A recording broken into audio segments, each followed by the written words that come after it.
Julie, কি করছিস? আসছি মামি। মামি, কিছু বলছো? সকাল থেকে ঘর মুছতেই আছিস, এবার একটু রান্নাঘরে হাত দে। আমার মেয়েটা সকাল সকাল উঠে খাবার চাইবে। হ্যাঁ মামি, বলো কি কি করতে হবে, আমি ঘরটা মুছেই করে দিচ্ছি। সকালে আলু পরোটা বানিয়ে ফুলকপির বড়া ভেজে চুলায় ভাত চাপিয়ে দিস। সকাল থেকে দাঁড়িয়ে কাজ করতে করতে মাজাটা একদম বেঁকে গেছে।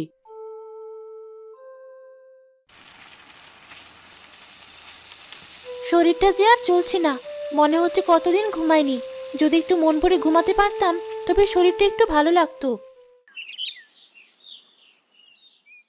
কি রে, রান্না এখনো হয়নি? চুলার কাছে বসে বসে ঝিমানো হচ্ছে? না মামি, মাথাটা বড্ড ব্যথা করছে, শরীরটা খুব খারাপ লাগছে। এই তো রান্নাটা হয়ে এসেছে প্রায়। আমি খাবো কখন? খিদেতে পেটটা একেবারে চোচো করছি। তুই এখানে একটু বস বোন, আমি এখনই রান্না করে দিচ্ছি। বয়ে গেছে তোর কাছে আমার বসতে, আমি ঘরে গেলাম। মুখ ধোয়ার পানিটা আমার ঘরে দিয়ে যা। কই গিন্নি, রান্না কিছু হলো নাকি? আমাকে বাজার যেতে হবে না নাকি? শুনছিস তো তোর মামা কি বললো? হতচ্ছাড়া মেয়ে, সকাল থেকে যে কি করে কে জানে, ঠিকঠাক ভাবে কাজটুকুও করতে পারে না। তাড়াতাড়ি হাত চালা, আমি বাইরে গেলাম। একটু বসো, রান্নাটা হয়ে এসেছে। কোথায় গিয়েছিলে সকালে উঠে? কোথায় আর যাবো, পুকুর ঘাটে গিয়েছিলাম মাছগুলোকে খাবার দিতে। তার সকালের রান্নাটা তো তুমি করতে পারো, এতটুকু মেয়েকে দিয়ে এত কাজ করানোর দরকার কি? সকাল সকাল আবারও শুরু হয়েছে। সারাটা দিন যে আমি এত কাজ করি তোমার চোখে বাঁধে না? যেই ওই ঘুটে কুড়ানিকে দিয়ে একটা কাজ করাতে চাই সেই তোমার চোখে বাঁধে। ওকে শোকেজে তুলে রাখবো নাকি? না না, ওকে কেন শোকেজে তুলে রাখবে? বরং তোমার মেয়েকে শোকেজে তুলে রাখো। বিয়ের পরে বরের বাড়ির লোক তাকে শোকেজ থেকে একেবারে নামাবে। খবরদার, আমার মেয়েকে নিয়ে আর একটি কথাও বলবে না। তোমার ভাগ্নির মতো অলক্ষী না আমার মেয়ে। আমার মেয়ের পায়ের কাছেও ঘেঁষার যোগ্য না ওই ঘটে কুড়ানি। থাকো তুমি, তোমার সাথে ঝগড়া করার বিন্দুমাত্র ইচ্ছা আমার নেই। আমার কাজ আছে, আমি কাজে গেলাম। মামা, খাবারটা খেয়ে যাও, আমার রান্না করা হয়ে গেছে। না রে মা, এখন আর আমি খাবো না, তুই খেয়ে নিস। আবার কি হচ্ছে মা? সকাল সকালে তো চিৎকার চেঁচামেচি কেন? কি আর হবে, এই অপয়া অলক্ষী ঘুটে কুড়ানির জন্য কি আর আমার শান্তি আছে? সংসারটা একেবারে জ্বলে গেল। একে ঘাট ধাক্কা দিয়ে বিদায় করো এ বাড়ি থেকে। অপয়া একটা, এর মুখ দেখলেও সেদিনের যাত্রাটা অশুভ হয়। এমন হা করে দেখছিস কি? খাবার রেখে বসার ঘরে কাপড় আছে, কাপড়গুলো ধুয়ে রান্নাঘর পরিষ্কার কর। এরপর বাসনগুলো মেজে রাখ। আমার যে খুব খিদে পেয়েছে মামি, কটা খাবার দাও, মুখে দিয়ে সব কাজ করে দিচ্ছি। সারাদিন শুধু খাই খাই, এত গেলা কোথা থেকে আসে? আগে কাজ শেষ কর, হাড়িতে পান্তা ভাত আছে, তারপর খেয়ে নিস। মা, কোথায় তুমি? আমাকে কেন তোমার সাথে নিয়ে গেলে না? এরা যে আমাকে সারাটা দিন খাটায় মা। সবকিছু শেষ থাকে মেয়ে, অন্ধকার শেষে আলো আসে। ভেঙে না পড়ে শেষের আলো পর্যন্ত অপেক্ষা করতে পারলেই শান্তি মেলে। কে বললো এই কথা? কে তুমি? গাছের উপরে তাকিয়ে দেখো, আমি একটি পাখি। বাহ, কি চমৎকার পাখি তুমি! এমন সুন্দর গায়ের রং। তুমি কি সোনার পাখি?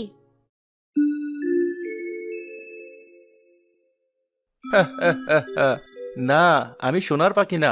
আমার গায়ের পালকগুলো দেখতে সোনালি। তুমিও কিন্তু দেখতে বেশ সুন্দর।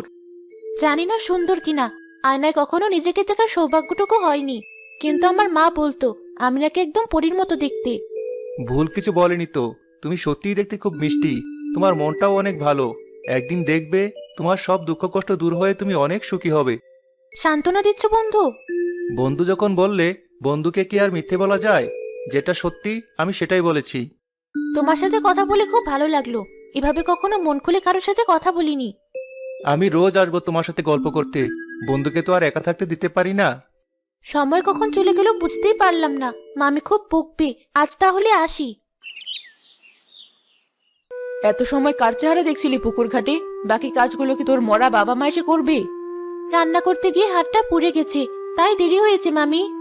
কাজের সময় যত বাহানা, আর খাওয়ার সময় সবার আগে। যা, বাকি কাজ ছেড়ে দুপুরে রান্না বসা। রোজ জুলি পুকুর ঘাটে গিয়ে সোনালী পাখির সাথে গল্প করত। এভাবে তার দিনগুলো বেশ ভালোই কাটতে লাগলো। জুলি মা, জুলি, এদিকে আয় তো মা। এই নে, তোর জন্য জামা কিনে এনেছি। দেখতো গায়ে দিয়ে ঠিকঠাক মতো হয় কিনা। ভাগ্নির আপ্যায়ন হচ্ছে? এত দামি জামা? আমার যে শাড়ি ছিঁড়ে গেছে, এটা তুমি চোখে দেখো না? এই অপয়া মেয়েটির জন্য নাচতে নাচতে জামা নিয়ে এলে। দাও মা, জামাটা বরং আমাকে দাও। আমারও ভালো কোনো জামা নেই, এটা আমাকে পরলে বেশ মানাবে। সহ্য করবে না, সৃষ্টিকর্তা এসব সহ্য করবে না।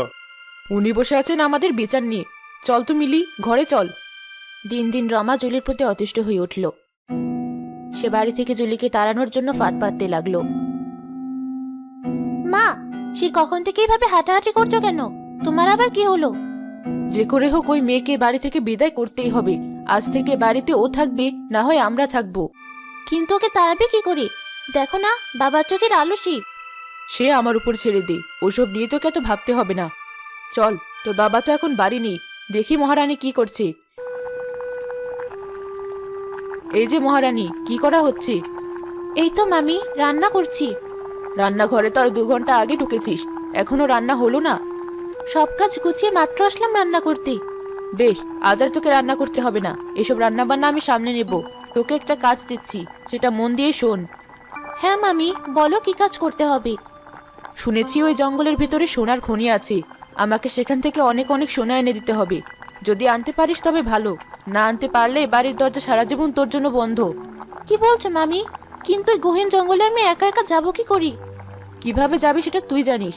এখন তাড়াতাড়ি বেরিয়ে পড়। তবে বলে দিলাম, কোনো চালাকিতে কিন্তু কাজ হবে না, সোনা আমার চাই। মা, তোমার বুদ্ধিতে দেখি কাজ হয়েছে। হবে না, এমন ফাঁদ পেতেছি, হতেই হবে। এবার ওই জঙ্গলে ওকে বাঘ ভালুকে ছিঁড়ে খাক।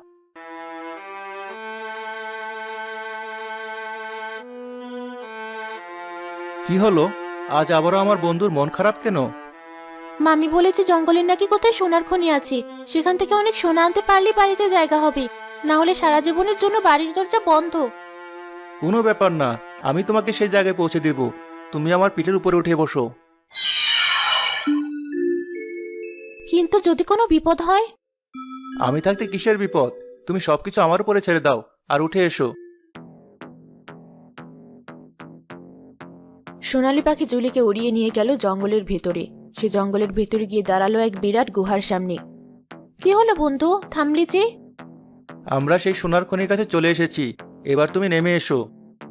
এ কি, এ তো একটা গুহা, তুমি আমাকে গুহার কাছে কেন নিয়ে এলে? এই গুহার ভিতরেই সেই সোনার খনি, কিন্তু সেই সোনার খনি পাহারা দিচ্ছে এক রাক্ষসী। রাক্ষসী? কি বলছো বন্ধু? তাহলে আমি সেখান থেকে ফিরে আসবো কিভাবে? আমাকে তো সে খেয়ে নেবে। এই নাও, এই মালাটি ওই গুহার দরজায় ছোঁয়ালেই দরজা খুলে যাবে। ভেতরে গিয়ে যখনই রাক্ষসী তোমার উপর হামলে পড়তে যাবে, তখনই তুমি তাকে এই মালাটি দেখিয়ে বলবে তুমি তার নাতি, তার মেয়ে তোমাকে এখানে পাঠিয়েছে। বেশ, তবে আমি গেলাম। তুমি কিন্তু এখানেই থেকো, যদি জীবন নিয়ে ফিরতে পারি তবে আবারও দেখা হবে। আমি তোমাকে কথা দিচ্ছি বন্ধু, বেঁচে থাকতে তোমার কিচ্ছু হবে না, সুখ তোমার জীবনে অবশ্যই আসবে।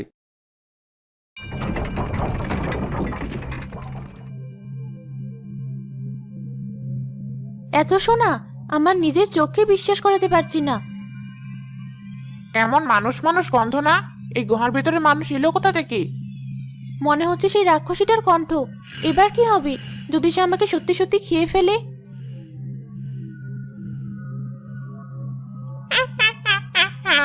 একদম ঠিক ধরেছি, এই তো মানুষ। অনেকদিন পরে আজকের খাওয়াটা বেশ জমবে, মানুষের তাজা তাজা মাংস। আমাকে খাবে নানি? আমি তো তোমার নাতি, খেলে খাও, তবে তোমার মেয়েকে কি বলবে? আমার নাতি? হ্যাঁ, তোমার নাতি। তোমার মেয়ের তো মানুষের সাথে বিয়ে হয়েছে, তাই তো আমি মানুষ হয়েছি। তুই যে আমার নাতি, তার প্রমাণ কি? তুমি তো খুব বোকা। তোমার নাতি না হলে কি আমি এখানে আসতে পারতাম? এই দেখো, রাক্ষসী মালা তোমার মেয়ে আসার সময় আমাকে দিয়েছে। আমার নাতি, আয় আয় আমার কাছে আয়। তোকে তো কোনোদিনও দেখিনি, তাই চিনতে পারিনি। কত বড় হয়ে গেছিস। বড় হব না তো কি করব? তুমি তো কখনো আমাদের দেখতে চাও না। মা তোমার উপরে খুব রেগে আছে। যাবো কিভাবে বল? এই সোনার খনি যে আমাকে পাহারা দিতে হয়, তাই তো যেতে পারি না। তা তুই কি মনে করে আসলি আমার কাছে? মা পাঠিয়েছে। আমাদের সংসারে খুব অভাব হয়েছে, তাই মা তোমাকে সাহায্য করতে বলেছে। বাবা খুব অসুস্থ, কোনো কাজ করতে পারে না। আহারে, আমার মেয়েটা তো কষ্টে আছে। নিয়ে যা, ওখান থেকে নিয়ে যা তোর যত খুশি সোনা দানা। নিয়েছিস? হ্যাঁ নানি, নিলাম তো। এবার যে আমাকে যেতে হবে। চলে যাবি? আজকের দিনটা থেকে যা আমার কাছে। না নানি, থাকবো কি করে? বাবা যে খুব অসুস্থ, তাকে চিকিৎসা করাতে হবে তাড়াতাড়ি। সেটাও তো ঠিক। তাহলে যা দিদি ভাই, তাড়াতাড়ি বাড়ি ফিরে যা, সাবধানে যাস কিন্তু।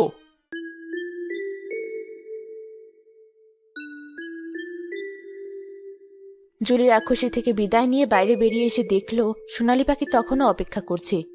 তুমি এখনো আছো বন্ধু? আমি তো তোমাকে প্রতিশ্রুতি দিয়েছি বন্ধু, তোমাকে রেখে যাব কিভাবে?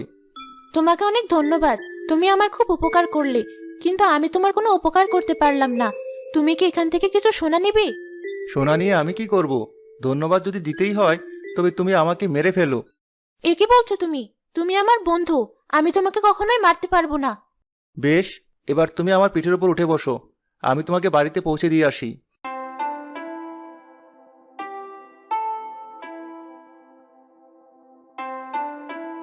নামো বন্ধু, তুমি বাড়ি ফিরে এসেছো, এবার ভেতরে যাও।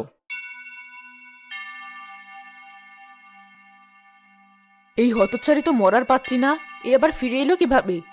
তাই তো, ওই গভীর জঙ্গলে গিয়েও ফিরে এলো, কি সাংঘাতিক। নাও মামি, তোমাদের সোনা, এই পুটলিতে সব। সত্যি সোনাইতে? এ তো আসলেই সোনা। মিলি দেখ কত সোনা, আমরা তো এবার ধনী, তোকে এবার রাজপ্রাসাদে বিয়ে দিতে পারবো। সোনা, এত সোনা কোথায় পেলে? ভাগ্য, এ সবই আমাদের ভাগ্য। আমাদের ভাগ্যই আমাদের কাছে এত সোনা পাঠিয়েছে। মা দেখো, কত সুন্দর এই দুটি হার। এই হার তুমি একটা পরো, আর আমি একটা পরি। পর পর, এই সবই তো এখন থেকে আমাদের। বড় বাড়ি হবে, গাড়ি হবে, আরো কত কিছু হবে। এত সোনা বিক্রি করলে সব হবে আমাদের। হ্যাঁ মা, সবই তো হবে, বিনা পয়সায় চাকরও হবে। এই অপয়াটি হবে আমাদের বাড়ির চাকর। রমা ও তার মেয়ে হার দুটি গলায় পড়তে তারা দুটি পাখিতে রূপান্তরিত হলো। অতি লোভে গিন্নি নষ্ট। যাও যাও, এবার সারা জীবন পাখির রূপে এ গাছে ও গাছে কাটাও। মেয়েটার উপর অনেক অবিচার করেছিস তোরা। তোদের বলেছিলাম সবকিছু শেষ থাকে, দেখেছিস তো আমার কথাটাই ঠিক হলো। তোমাকে বলেছিলাম না বন্ধু, তোমার কষ্টের দিন শেষ হবে। এখন থেকে তোমার কষ্টের জীবন শেষ, তোমার আর কোনো কষ্ট থাকবে না। তোমার প্রতিশ্রুতি ঠিক ছিল বন্ধু, তোমাকে আবারও ধন্যবাদ। ধন্যবাদ যদি দিতেই হয় তবে আমাকে মেরে ফেলো বন্ধু। না না, এটা কখনো সম্ভব না, আমি তোমাকে মারতে পারবো না। তুমি যদি আমার ভালো চাও তাহলে আমাকে মৃত্যু দাও। আমি আবারও তোমাকে কথা দিচ্ছি, তোমার ভালো হবে বন্ধু, মারো আমাকে। কিন্তু মা, পাখিটাকে মারা কি ঠিক হবে? জানি না ঠিক নাকি ভুল, তবে এতে যদি আমার বন্ধু এতে খুশি হলে তো আমাকে তাই করতে হবে। ও যে আমার অনেক উপকার করেছে।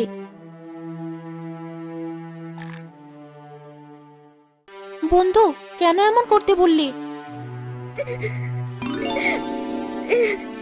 আরে জুলি, কাঁদছো কেন? এই দেখো আমি। তুমি? হ্যাঁ, আমি একজন মানুষ। এতদিন ওই রাক্ষসীর মায়াজালে আমি বন্দী ছিলাম। সে আমাকে এমন সোনালী পাখিতে পরিণত করেছিল। কিন্তু সেই রাক্ষসী কেন এমন করেছিল? রাক্ষসীর প্রাণভ্রমরা আমার ভেতরে রেখে আমাকে তার মায়াজালে বন্দী করে। তুমি ওই পাখিটাকে মারাই রাক্ষসীটা মারা গেছে, আর আমি আমার রূপে ফিরে এসেছি। তুমি অনেক দিন বেঁচে থাকো বাবা, তুমি আমার মেয়েটাকে অনেক সাহায্য করেছো। আপনার যদি আপত্তি না থাকে তবে আমি জুলিকে সারা জীবন আমার সাথে রাখতে চাই, আমার জীবনসঙ্গী হিসেবে। যাক বাবা, আজ থেকে আমি নিশ্চিন্ত থাকতে পারবো। আমার মেয়েটা এবার সুখের মুখ দেখতে পাবে।